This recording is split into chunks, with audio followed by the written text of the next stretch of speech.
What's up, boys? It's Reaper. Even though Transformers Reactivate was barely announced 2 months ago, this game is riddled with history, lore, and facts already. Let's get right into it. Here's 20 things you probably didn't know about Transformers Reactivate. Number 1. Transformers Reactivate has gone through 4 different names within its time of development. These names have been Transformers Impact, Transformers Online, Transformers Rise, and finally, Transformers Reactivate. Number 2. Optimus Prime and Megatron go missing. During the war over the AEGIS, a massive alien superweapon, the Autobots and Decepticons wage a massive battle over the weapon.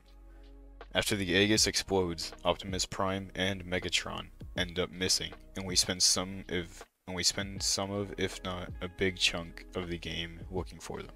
Number 3. Transformers Age of Extinction. This also ties back to the battle over the AEGIS. After the war between the Decepticons and Autobots for control over the weapon, the AEGIS explodes and almost makes the Cybertronian race extinct, with just very few Transformers surviving the battle and finding their way onto Earth. Number 4. Certain Affinity developed Transformers Reactivate. The support studio Certain Affinity, best known for their involvement in titles like Call of Duty and the Halo franchise, were the original developers of the game. They were the company that pitched the ideas of Transformers Reactivate to their publishers.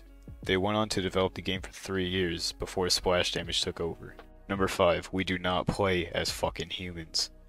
My god, this sounds so stupid, but the amount of motherfuckers that I see are like saying this shit, saying that we don't play as Transformers and we play as fucking Delvin is insane. That I feel like I need to put this into the fucking video. Number 6.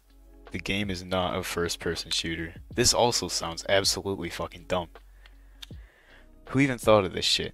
The game is a third-person game. How the fuck are we gonna transform in first person? The amount of people thinking this game is first person is insane. Number 7. Transformers Reactivate is a live service looter shooter. Yes, you did hear that right. Transformers Reactivate is a live service title with looter elements, and I fucking love it. I know this is a big issue for some people, but the way I look at it is that we'll be able to play as Transformers for years and years with new content to play all the time. Sounds like a win to me. Number 8. Unreal Engine 5. The game was originally developed by Certain Affinity on the game engine Unreal Engine 4, and they were sticking with that forever, until Splash Damage took control over development and decided to switch the game over to Unreal Engine 5. Number 9. The AEGIS unleashed a deadly virus onto Earth. After the AEGIS exploded in the war, it sent shards flying all throughout space, hitting all places like New York and Chicago. These shards contained a deadly virus and are quickly wiping out the Transformers that are left. Number 10. There are 2 leaked fully rendered cutscenes for Transformers Reactivate. There are 2 leaked cutscenes, one featuring Ratchet looking at the deadly virus and inspecting it. The second one features Starscream talking about Shockwave as well as Optimus Prime and Megatron's disappearance. Number 11. Egypt. Back in the Certain Affinity days of Transformers Reactivate, they had many locations planned for the game, such as New York, Chicago, and Egypt. It is unclear whether Splash Damage decided to run with the idea for Egypt or completely scrap it. Number 12. Certain Affinity, New York. Before Splash Damage took over the project, Certain Affinity had begun work on locations for Transformers Reactivate. Certain Affinity fully completed New York and finished development on half of Chicago before it being taken off the project. Number 13. Splash Damage was originally involved in Transformers Reactivate as a support studio. Splash Damage was added to the project originally to help Certain Affinity with the game, but when they were taken off the project, full development went to Splash Damage. Number 14. The original publishers were fucking THANOS snapped. Wayuu Technologies were the original publishers of Transformers Reactivate. In 2020, Tencent bought out Wayuu for $1.4 billion. After that, Tencent evaporated Wayuu and did nothing, getting rid of everyone that worked there. People leaving and talking about how the company barely existed anymore. Number 15. Tencent bought Wayuu only for Transformers Reactivate. Tencent were the publishers of the failed Transformers Online game in 2020. After that, the game got shut down. Tencent became interested in Certain Affinity as they saw they were working on TFR. The only way Tencent could get their hands on the game was to buy out Wayuu Technologies. Number 16. Warframe devs worked on Transformers Reactivate.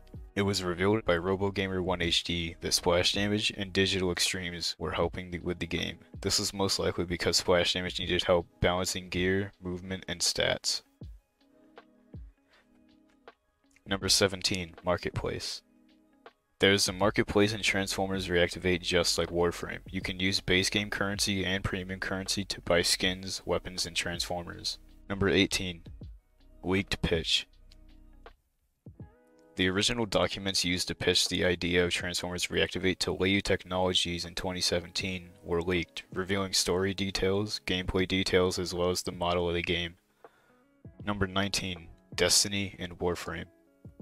The game is taking heavy inspiration from Warframe and Destiny as seen in the leaked pitch documents. We can see they were taking the fast-paced movement from Warframe as well as the shared hubs and worlds from Destiny. Transformers Reactivate is a free-to-play game. This is very good news as they are going to build a massive player base as everyone will have access to the game no matter what. It will massively benefit the player count as well as the long-term health of the game. Thank you guys so much for watching this point. I really fucking appreciate it. If you guys want a part 2 of this video, please let me know in the comments. I would love to do a part 2 of this video if you guys want. There's so many cool and interesting things about this game, and there's even more that I haven't covered yet, so if you guys want it, let me know. But thank you for watching. Love you 3000. This has been TF Reaper. See y'all boys.